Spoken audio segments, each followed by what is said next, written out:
Okay. Nothing else of interest in the world? Yes, sir. Very significant. This goddamn New York Times expose of the most highly classified documents of the war. Oh, that. I see. I didn't read the story, but you mean that was leaked out of the Pentagon?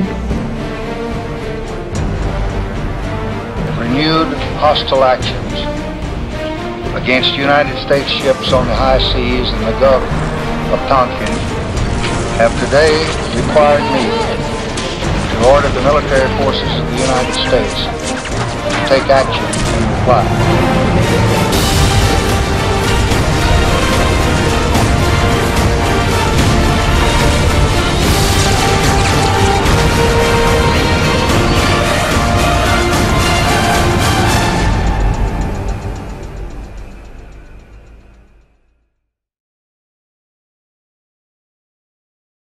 I began working full-time at the Pentagon in August 1964, under the Secretary of Defense, Robert S. McNamara.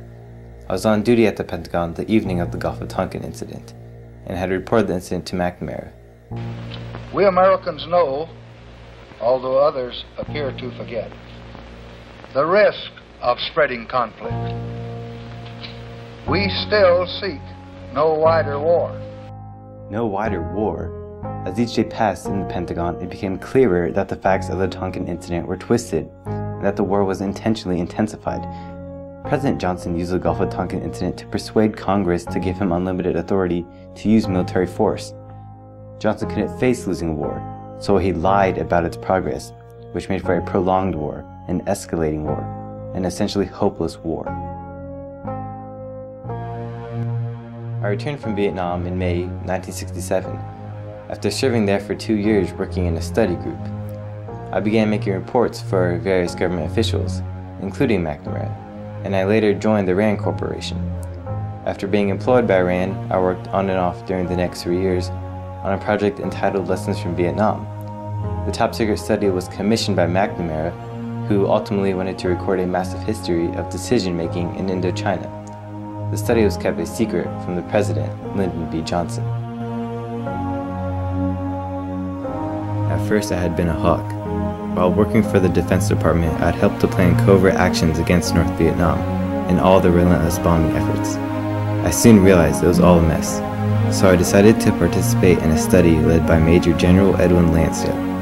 The purpose of the Lansdale Group was to make the South Vietnamese regime attractive to people and to possibly win the war politically. I volunteered for the group because I wanted to compare what I would see with my own eyes and hear with my own ears along the roads and in the hamlets to what was coming up to headquarters through officials.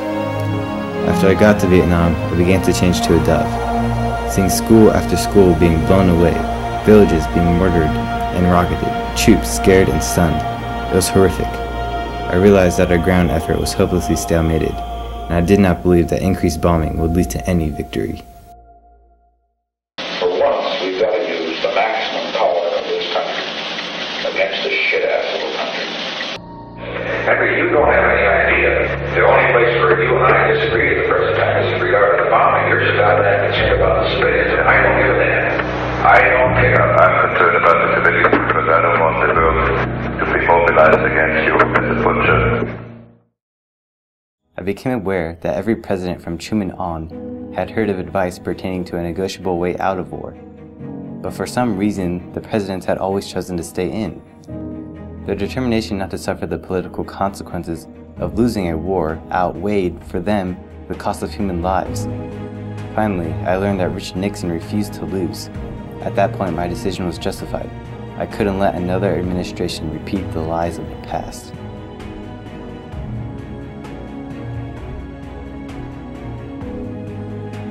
Back in the RAND Corporation, Dan sought me out and wanted me to brief him on intelligence in Vietnam, U.S. military intelligence.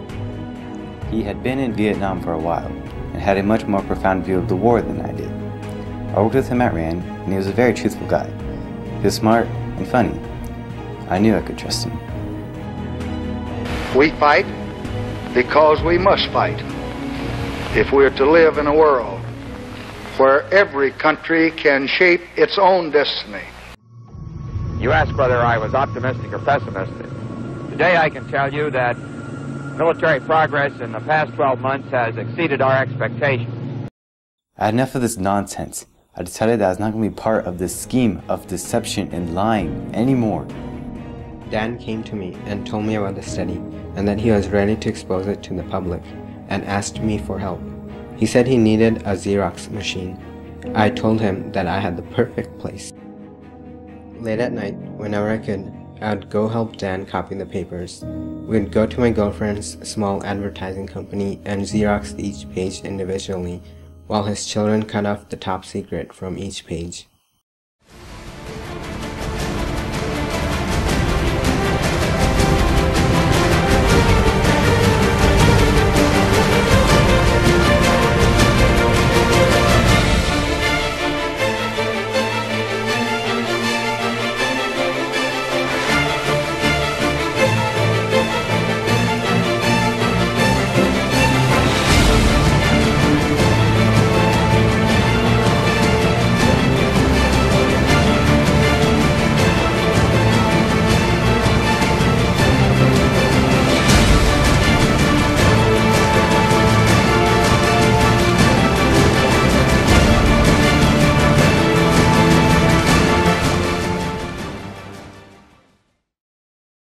I tried to give these papers to Congress members, but they were afraid and did nothing.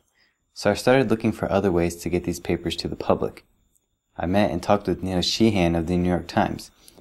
We were all unsure if this was legal or not, but Neil decided to take the risk to publish and took the papers in March.